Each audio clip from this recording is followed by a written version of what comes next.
So there are a few things you may get today. One of them is you may get new nuances on things you know. That's kind of cool. Another one is you may actually learn something new, which is always good. And the other one is you may learn how to teach something that you already know. So let's try. First, I want to bring up the modern Agile picture because this is one of the flags I salute. I'm a member of the modern Agile community. Today, most of our focus will be right there. And we're going to talk about technical safety, not feeling warm and fuzzy, but actually having safeties in place, actually being protected. And we're going to do this conversation in the term of TDD. So, if you're in a project, I've always been told that anyone working in a project's job is to avoid the obvious failure modes. What are some obvious failure modes for projects? Don't worry, I made some in advance. Releases where the code doesn't really work. That's a big one. And failing to release because the code doesn't really work. I'd like to avoid these two problems if I can. So let's see what we can do. I don't know how it exactly happens, right? I mean, how many programmers are in the room? All of them. Okay, well, your code always works, right? As far as you know, right? Else you would have fixed it. That makes sense. So it must not have been you. It must have been all of those other programmers, right? I don't know why they can't do a good job. Why are they always polluting the pond? I don't know. Well, here's a moment for you. This may be life-changing, so I want you to stay with me. I'm going to ask you to repeat after me. This is James Grenning. And he always has this pledge at the beginning of all of his conference talks. So if you would, repeat these words. I am a programmer, and I write bugs. Once we admit the problem, we are able to move forward. That's the first step in the treatment program. So how could this bad release happen? Well, it was those changes, and it was those other developers, and stuff you didn't know, and stuff you didn't anticipate, because, it's not that easy. So, okay, that's fine. Let's take it from that point. If some defect is likely to happen at some point, we need to understand the life cycle of a defect. This is very simple. It only has 3 stages. Number 1 stage, this is called programming. It's where you inject a defect. Okay, and then the next step is detect.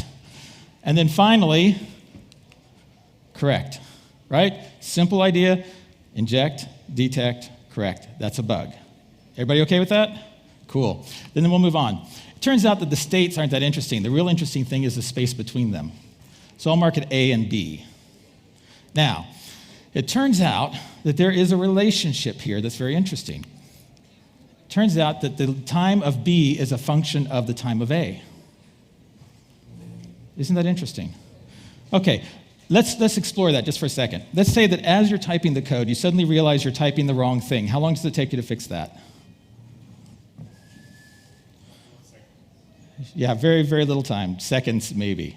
Okay, let's say that you write the code and it's wrong, and then your unit test immediately fails. How long does it take to fix that? You've made 1 line of code change. Not very long at all. Okay, what if you code all day, and at the end of the day, the code doesn't run? Okay, what if everybody in this room has been working and we all checked in today and we all pushed and all the pull requests have been handled and then there's a bug? Not quite so easy. Okay, so somehow or other, B is a function of A, but A is measured maybe not in seconds or minutes, but in the number of changes that have occurred in the code base in the time intervening. This is important to know. All with me? Ideally, all of these little cycles would happen inside a release. So I'm going to assume that some people here are doing releases. You guys do releases? Okay. How many of you are doing CD? Anybody doing continuous deployment? God bless you people. Okay. Forgive me because I'm going to talk about releases for a while. My company does continuous delivery. But I work with a lot of clients who do releases. So they do sprints and iterations and, God forbid, release trains and other nonsense like that.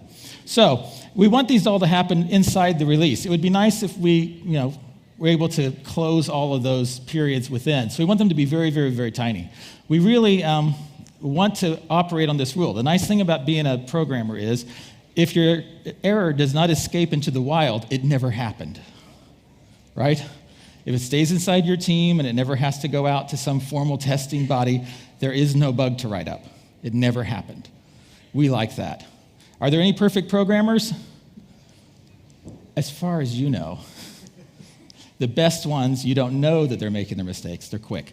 So that's called the locality of failure. You always want a very tight locality of failure. Sooner the better, the smaller the better, the nearer to home. Among friends, it's okay, but you don't want it to go out to those other people.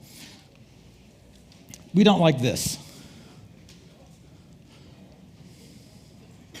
What's the problem with that last one?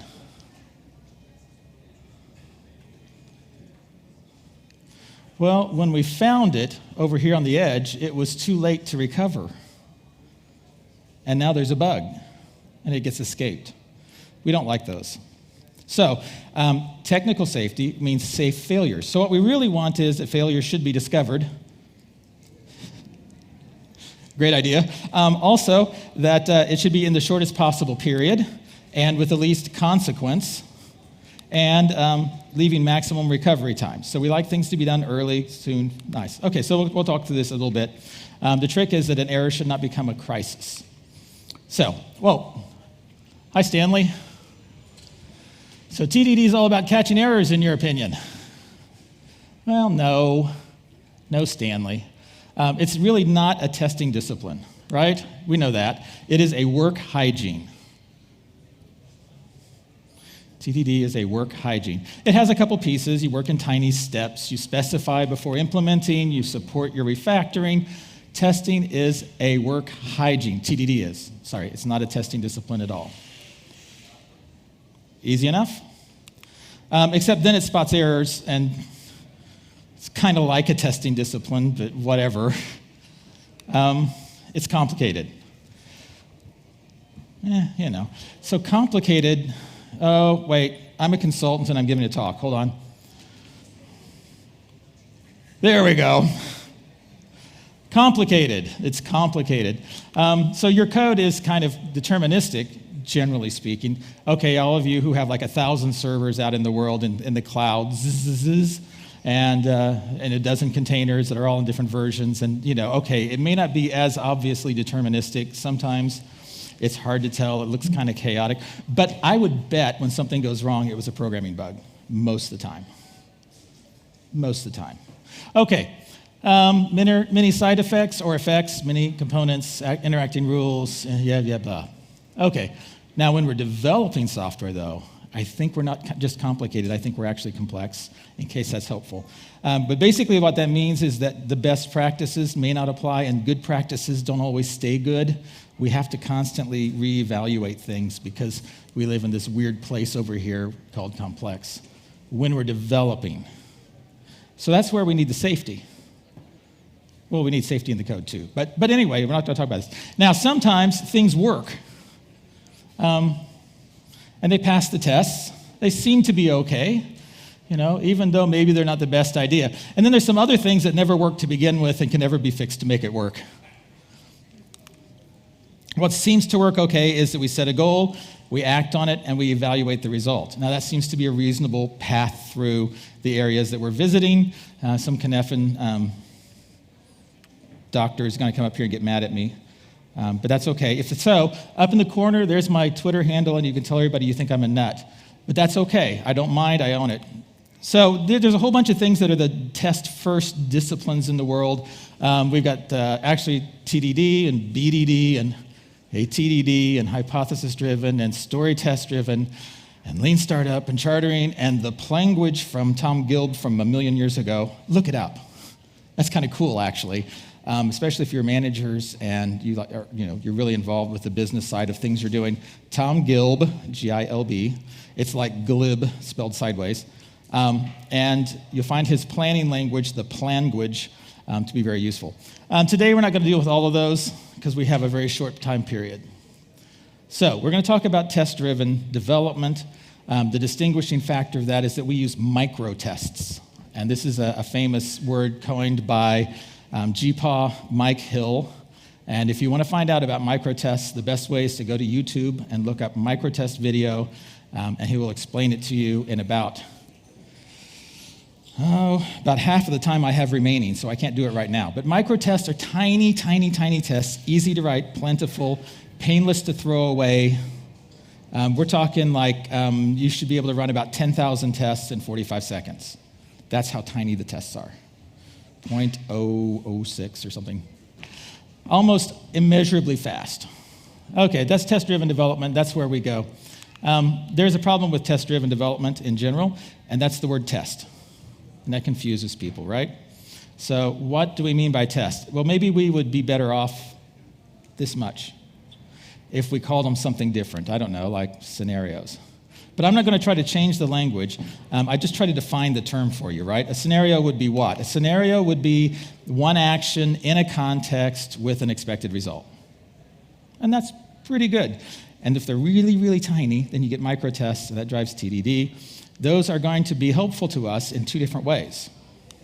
Oh, sorry. I see the go ahead.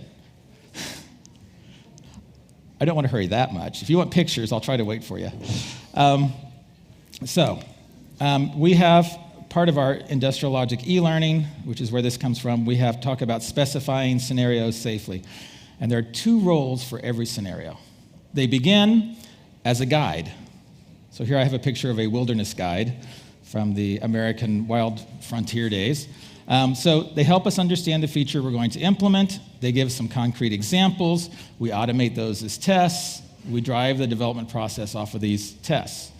Once, though, that test passes, it's supposed to pass forever. And at this point, it's no longer a guide. It doesn't have anything much to teach us. Instead, it transitions. And instead of being on that side of the screen, it comes over to this side of the screen where it becomes a guard. Right? And the guard's job is to keep bad things from happening, or at least let you know when something bad is happening. The guard raises the alarm, right? So once it passes, it remains as part of a test suite protecting the development team. You know this, we'll zip through. But one of the things it causes is it causes this reverse of the standard process. So you would often think about, we do it requirements, then design, then code, then tests. But now we have requirements are specifications and they're automated. So what we do now is we do requirements and then test and then code. And how do we get to our design? By refactoring. So we design last, which seems a little weird. By the way, this photo came to me via Mike Reeser, who is a good guy to listen to. He has a lot of good content. I put his name up there in case you're interested. He's a colleague of mine. We're working a gig together. And when I saw that, I thought, hey, that's a really good description. But I have two problems with it. One is it's too pretty. I need an uglier one. So here's an uglier one for you. How's that? It's less pretty. But I also have another problem. Our analyze is not right. It's not just specify up front. That doesn't work anymore. That used to be okay. We need another box of the same color at the bottom. Validate, right? Does that feel better? Wait a minute. I sense that we have some DevOps people in the room. Where are you? Okay, well, here. There, you feel better? Now, instead of operating at the end of it, we start operating at the beginning of it. We push to production sometimes before we have any functionality. We continue pushing to development always, and we monitor that, and we manage that, and we go forward. So this is an even uglier version, but it talks about CD, so I think it's good for 20 seconds of your life. There you go. Oh, wait. What were we talking about? Hold on a second here. It was... So we started with showing the inversion, the Reeser diagram, the Ottinger diagram, the pandering. Okay, we returned from this one, and we were modern agile software. Admit you described the test. Show agile.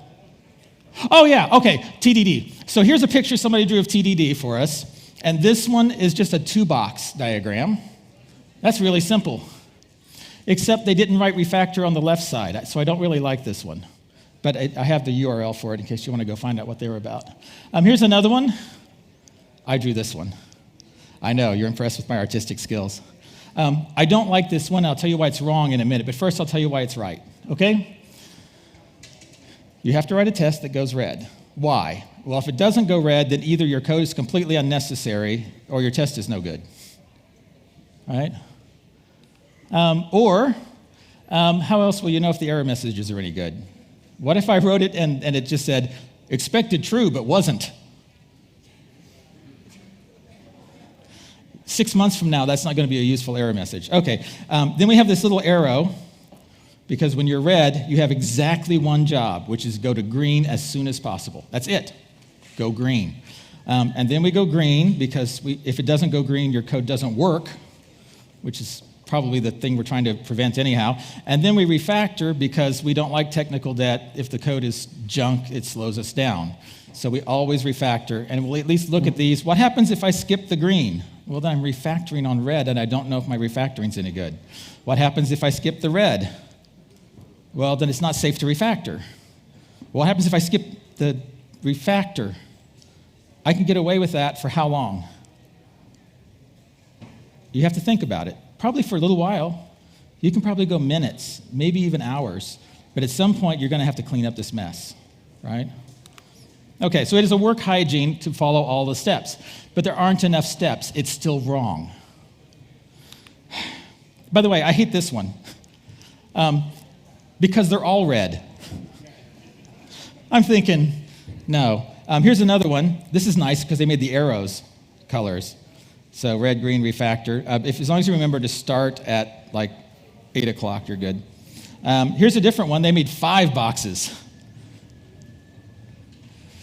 Nah, not it. Still not there. How about this one? Here's 4 steps. I kind of like this one, but it's still wrong. How about this one? Oh, that's not bad. Get an end-to-end test first on the edge and then write a failing unit test. There's the regular TDD loop, but it's still missing something that's important to me. So let's keep going. This one's the same thing, but with pretty shaded bubbles. Thank you. Here's one that has TDD and BDD in the same picture. Well, so did the last 2. Stanley. Yeah. Well, there is that thing. So you're doing TDD, and you do the red, green, refactor, red, green, refactor, red, green, refactor, and red, green, refactor, and red, green, and then suddenly you realize you've done the wrong things and everything's broken. And what do? I suppose what you would like to be able to do is just keep on fighting no matter what it costs you or how hard it is, right? Doesn't matter what the pain is, it's only a flesh wound, we'll get this working eventually, but I think maybe it would be better if we could retreat. But the problem is, where would I retreat to? You know, I've been doing this work for a long time. If there was only some way, I could save my file and then go back to the previously saved copy. How many of you autosave? Yeah, I thought a lot of you. Okay, so you're autosaving, so you can't go back to your save. But I don't want to just save my file. I'm refactoring. I'm renaming things across the code base. I don't want to save my file. I want to save my whole game, right? And if only there was some way that programmers could find a way to save their game. I don't know what that would be or what it would look like, but wouldn't that be handy? Yeah, so if I commit, then I can always make a graceful retreat. So I'm in a good place. I'm going to start a refactoring. Wait, commit. In fact, maybe I should do this a lot more often. Maybe the thing that's missing is an integrate step in the TDD cycle. Maybe I need to do a 4-step dance instead of a 3-step dance, right? So make the micro test and the change permanent. You get them committed, you push them into the code base, life is good. I like this one a lot better. By the way, this is one that was drawn by Josh Karyevsky, who is my boss, so I have to like this one best. But I do anyway.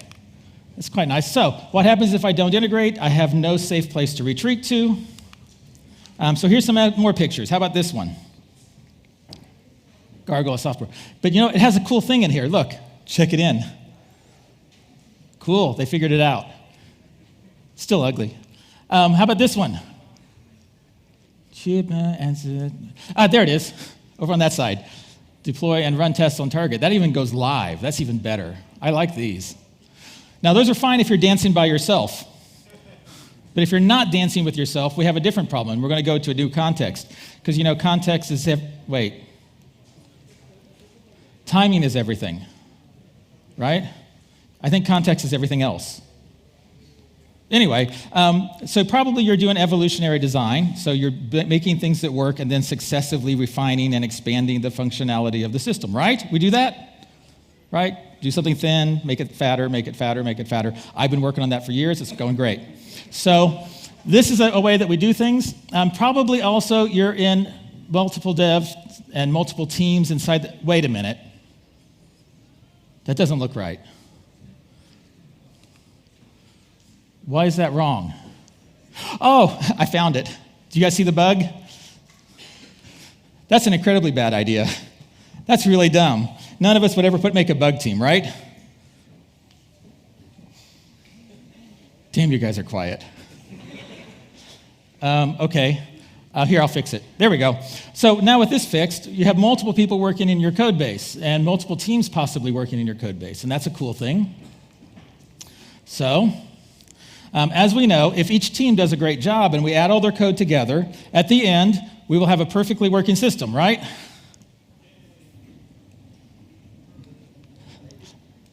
Okay, not equal. Let's try not equal. Okay, so that's an interesting problem. I did a great job, you did a great job, we all test drove our stuff, and yet it doesn't work? What point in the release cycle do we want this to happen?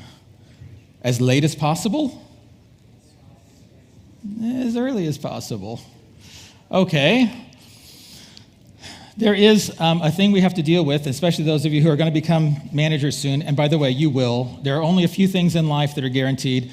One is management, the other is node, and the other one I think is death. So 3 things to look forward to: management, node, and death. You figure out which one you like least. But this is a conceit that changes by teams in the same code base will not interact to change system behavior. This is why a bunch of teams putting out maximum velocity and test driving their code changes and then all committing on the last day is not a good idea, right? It's a reasonable problem. Oh, hey, what's back? Oh, hey, that's a brilliant idea. Thanks, Stuart. So if you isolate your changes in a branch, though, right, then they're truly isolated from each other and they can't possibly affect the system and they can't interact at the end of...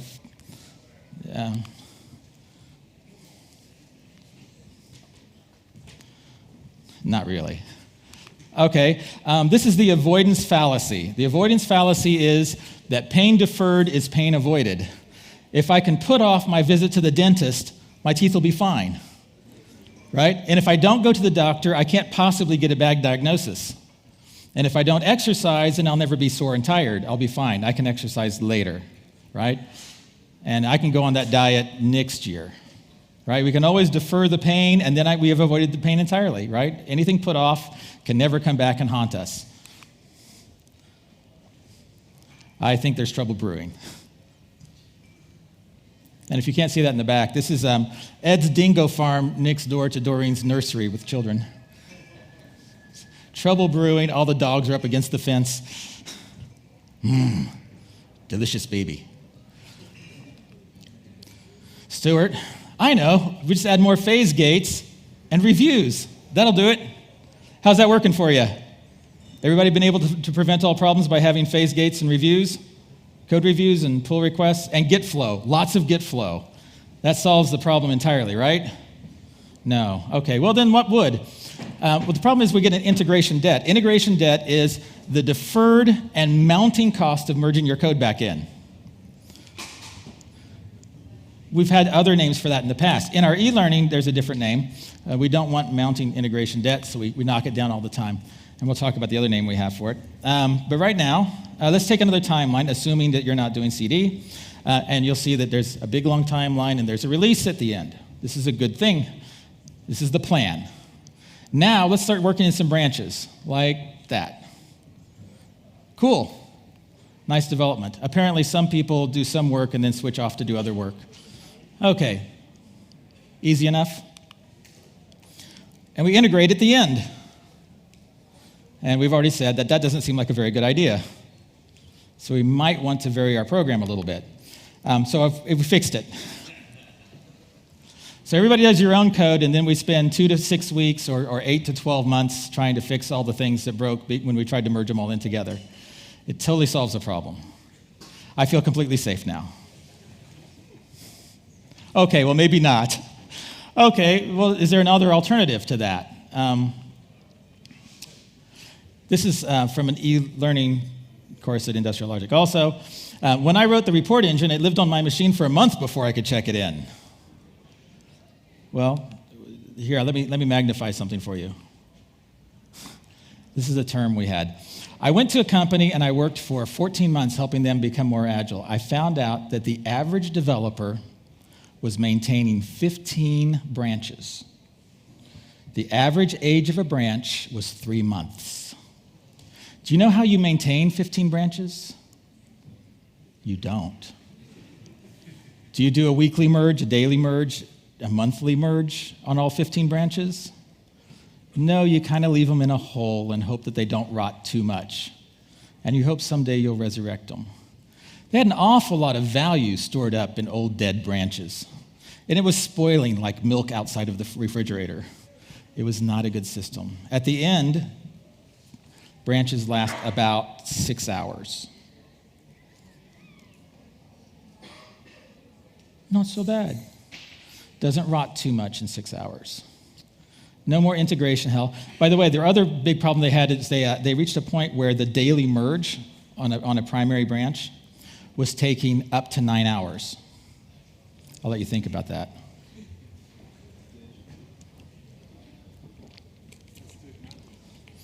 The daily merge was 9 hours of hell every day. Eventually, we decided the thing to do was to declare bankruptcy. So the Scrum Master from this group went to all the Scrum Masters of the other 30 teams in the code base and said, what we're doing is really important. We've got to get it in there, but we can't afford to even try to maintain it anymore as a separate branch. Here's what we would like to do. We don't want to throw it away and start over because we put too much effort into it. What we would like to do is check it in today so you guys go home. When you go home, we're going to do one more merge. We're going to spend another 9 hours here tonight, and we're going to push it into the main branch. And then tomorrow, let's find out everything that broke and fix it. And the other teams talked to them for a while. There was a nice discussion. It actually was a nice discussion because they were moved in their soul with sympathy, imagining what it'd be like to try to deal with a 9-hour-a-day merge, and that these people are willing to put themselves out there to get it happen. And they all said, you know what, we've got enough time. We'll do that for you. Push it in tonight, and we'll all get it fixed up. Took 2 days. Stopped. No forward progress for 2 days, except for fixing the bugs. But that was integration hell, my friends.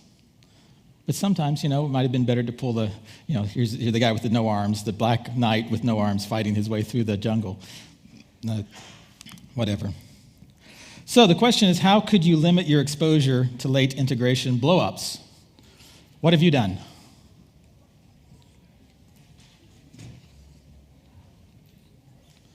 No one here has ever limited their exposure? Yes, some people have. We have CD people in the room. Okay, let's think about that as we go on.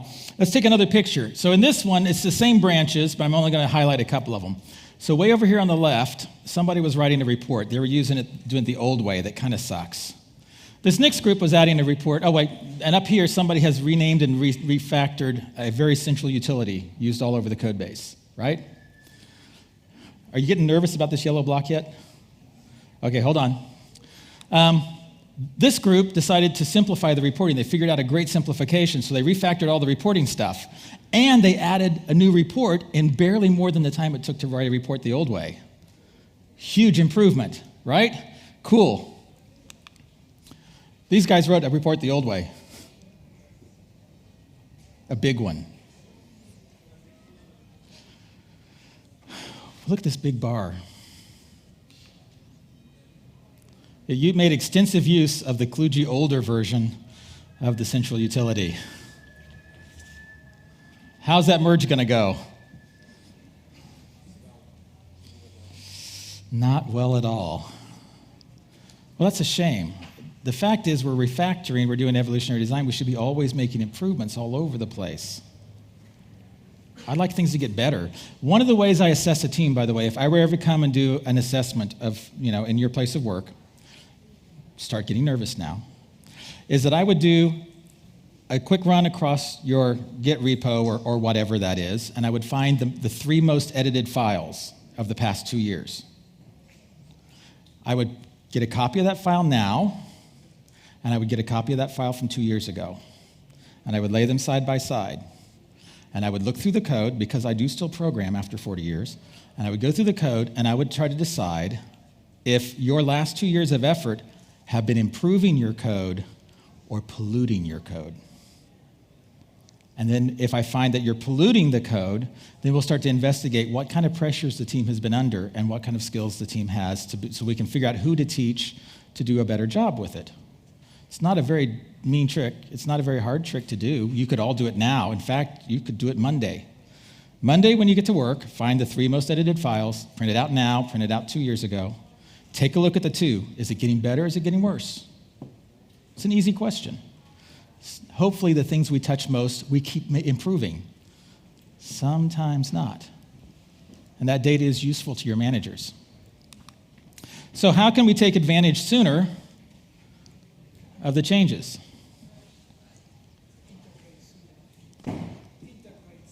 Integrate sooner? You've been here before. Have we had this talk before? So the rule is this: be the bird, not the statue. So, many frequent drops is better. Don't be the one who gets them all at the end. You don't want to be the one receiving. You want to be the one depositing. It's a much happier life.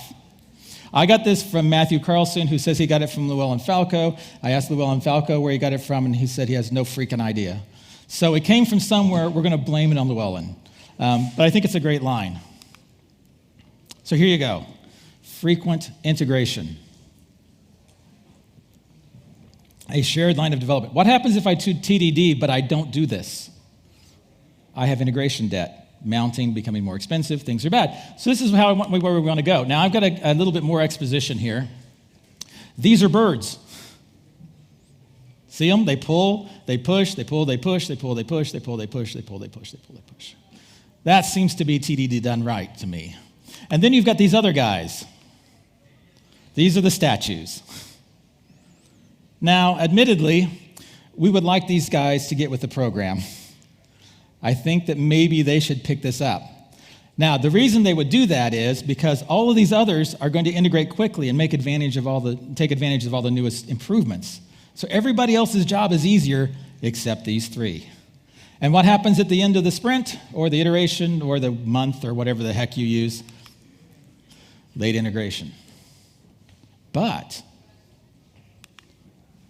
they all got to benefit from the changes other people were making up to that point when they started their branch. Their lives are 1 tick better. It's, a small fraction of what's available to them, but it's a little tick better. And the late integration is of those 3 things, not of everything. That's a little better too. If we were all birds, it would be so much nicer. Be a bird, not a statue. Merges are good, by the way. All the distributed version control systems do a great job of merging. But also remember that every time you merge, you're creating a unique new version of the code that has never existed before. It's probably not something you want to do a day or 2 before release. Would you think? Depends on how great your testing pipeline is, doesn't it? You got to have a lot of confidence. Okay, if you had 30% test coverage, would you do this? Merge them in on the last day of the... No. What if you had 60%? Would you be okay? Merge them in and let it go? What kind of numbers are you thinking? If you have 2 tests, it doesn't depend on the person. Yeah, so there are bigger levels of tests. If we only had micro tests, I would be terrified. But yeah, if you get to the bigger tests, and of course, some stuff. So, this is also from our e-learning. Whenever you finish refactoring with all the micro tests still passing, you put the micro test, the code change in the source code vault, you make it real, you make it available. This, by the way, is the nightmare scenario. It's what you never want to do. Let's begin our sprint by giving each person on the team exactly 1 sprint's worth of work to do simultaneously. I don't know, that seems a little crazy. It's like I would expect it to be a problem at the end. But overall, a metaphor for this would... What's a good visual metaphor? I know, I got it.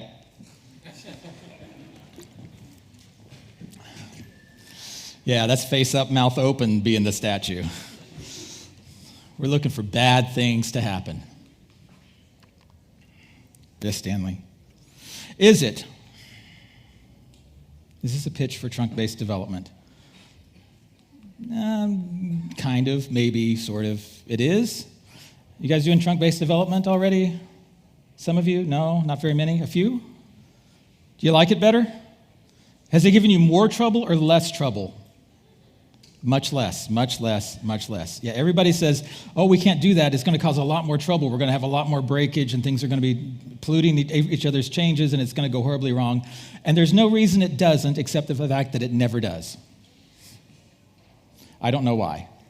So Stanley, it is sort of. Now this is actually from the trunk-based development site where they said shared branches off of the main line are a bad idea at any release cadence. And it says, merge pain is just one of the reasons. Integration debt. So maybe trunk-based is a good idea, and it's maybe a safety to get stuff into integration as quickly as possible. And when you look at all of the things we're dealing with, multiple people in a code base, everybody's testing and coding and redesigning live because we're doing evolutionary design. You look at the opportunities to get all the improvements in the hands of all the developers sooner. In light of all of that, trunk-based seems like a pretty darn good idea. Or, I got another idea. We could all go to microservices and hexagonal architecture, right? And that solves the problem? Because when you have a whole bunch of microservices and hexagonal architecture, you don't have to do early integration anymore, right? You can put it off to... Well, maybe not. It sounds like it's exactly the same problem, doesn't it? Yeah, it does.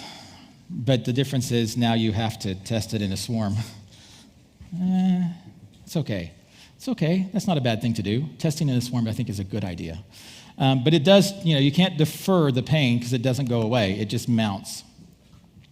This is, again, my friend James, who has something else to tell us. And I'd like you to also repeat James for this. Ready? The safe way is the fast way. So I tested this out, by the way. I took a group of people, and we did the code 2 different ways. So the one team did it proper 4-step TDD. The other group did it without.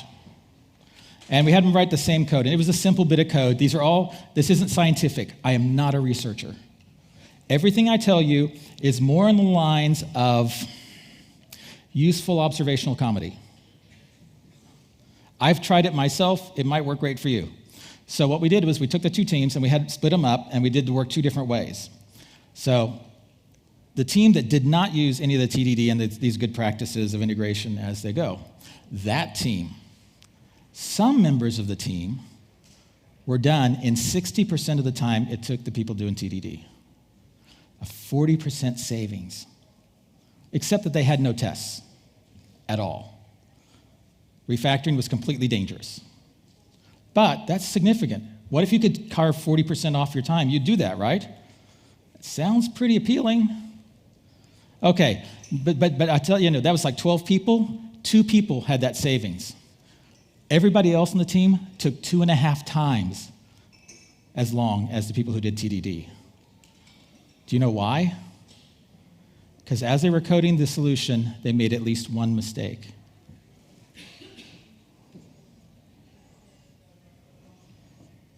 That one mistake meant that they had to figure out what was wrong. Often it meant they had to fire up the debugger. So their average was either 60% of the time and still no tests, or 300% of the time. So here's your bet, right? Let's make this bet, right? So if you win, I give you $1. And if I win, you give me 4. Ready? Okay, how often today will you make that bet with me? Would you like to do that once every 15 minutes? No. Once every 3? Oh, it's the wrong way. The other way. Oh, so what if you're making that bet 7 times an hour? Which way would you want to do it?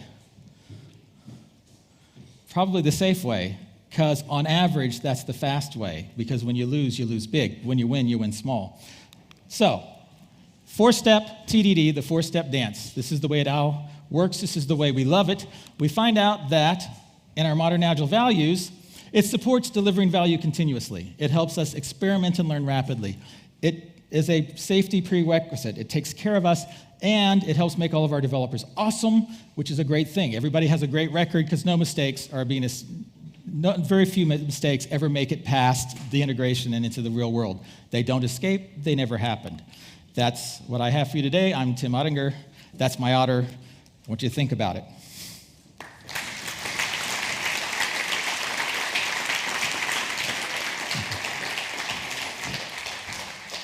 Awesome. Thank you so much. And now for questions. Are you ready for questions? Let's go. All right.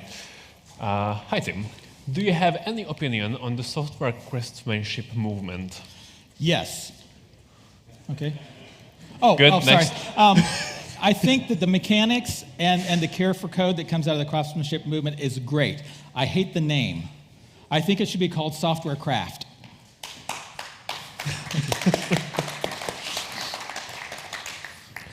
Next up, why do you think that integrate is superior to create an end-to-end test as an added step in the cycle, and how should integration test look like in that cycle? I actually like to have the BDD wrapped around the TDD.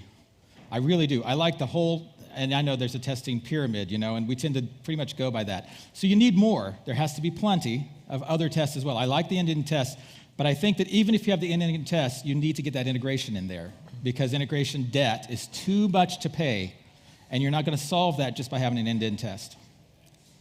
Okay. Fair enough. Do you think that TDD, the technique, not the name, I guess, has some unsolved issues? Any? I don't know. I would imagine everything does. I can't say no to this question. There's no answer. I think it's very helpful. I don't think that it solves every problem. I would never reject receiving antibiotics because they don't cure cancer. Sometimes you have an infection, you like an antibiotic, and that's fine with me. I think for what it does a good job, but I think that it's not a standalone cure-all. It needs other techniques. Right, we still got plenty of time for questions. So next up is, what skills do you as a programmer need to have to be a good bird? Like dividing stories into small chunks. Absolutely. Getting your stories into small slices that they go end to end, proper slicing, not bad slicing. This is a 5-step process. Let's implement step 1. That's bad slicing. That's even a dumb idea. Instead, it's like, what of each step can we do to get it running end to end? Now let's implement that. That could get us to finish early. So you're always trying to finish early enough that if there's a problem, it won't be a big one and you have time to recover. So the last things you're doing before a release should be just like little trinkets and baubles. Let's make that prettier. Let's tidy up the naming. You should be doing like really trivial stuff at the very end. So all the stuff that's risky. So to be a good bird, you need it sliced thin, super thin. That's kind of the whole MVP thing, right? Have you seen TDD fail ever, and how, and why, and how? So when TDD goes wrong is when people don't understand microtests. Microtests are tiny. No, smaller than that. Smaller?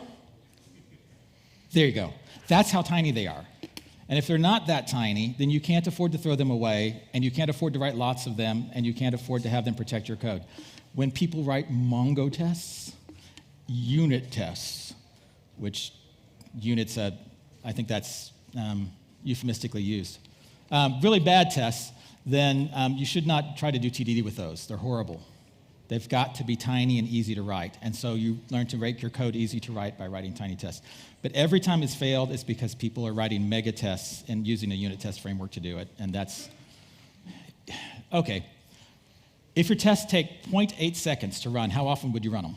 All of them. The whole set test suite takes 0.8 seconds. How often would you run it? Constantly. Okay, what if it took 1.8 seconds? Why would you ever stop? What if it took 8 seconds? What if it took 18 seconds? There it went. Some of the heads went like this. It's like, here's what happens. When they're really fast, it's a non-decision. When they get slower, you start to decide if you've done enough work to justify running the tests. That's when that A period starts to stretch out, which stretches out the B period, which means you're likely to go to a cul-de-sac, you're likely to run long, and you're likely to have integration problems. I recognize we're at the end. We are unfortunately out of time. Thank you so much. We got a little something for you for your time. Oh, that's lovely. Thank you. Thank you for being here.